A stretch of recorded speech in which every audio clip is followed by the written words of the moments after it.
Telugu PMC ప్రేక్షకులకు స్వాగతం. Hi friends, మీరు గనక ఇప్పుడే మా ఛానల్కు వచ్చినట్లయితే మా ఛానల్ని సబ్స్క్రైబ్ చేసుకోండి. సబ్స్క్రైబ్ చేయడంతో పాటు పక్కనే ఉన్న బెల్ ఐకాన్ని క్లిక్ చేయండి. నిహారిక కొణిదెల మెగా బ్రదర్ నాగేంద్రబాబు ముద్దుల కూతురుగా తెలుగు ఇండస్ట్రీలోకి అడుగుపెట్టి కొన్ని సినిమాలలో హీరోయిన్గా తన చక్కని నటనతో అందరినీ ఆకట్టుకుంది. సోషల్ మీడియాలో యాక్టివ్గా ఉండే నిహారిక ఎప్పటికప్పుడు తన అప్డేట్స్ని అభిమానులతో పంచుకుంటూ ఉంటుంది.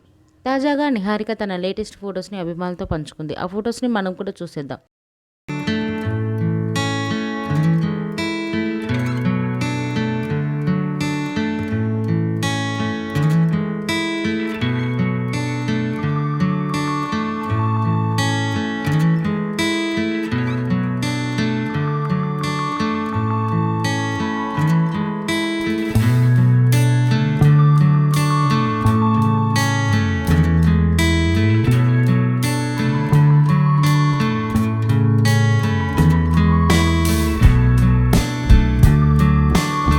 ఈ వీడియో మీకు నచ్చినట్లయితే లైక్ చేసి మరిన్ని టాలీవుడ్ లేటెస్ట్ అప్డేట్స్ మిస్ అవ్వకుండా చూడాలంటే తెలుగు పిఎంసి ఛానల్ను సబ్స్క్రైబ్ చేసుకొని పక్కనే ఉన్న బెల్ ఐకాన్ని క్లిక్ చేయండి.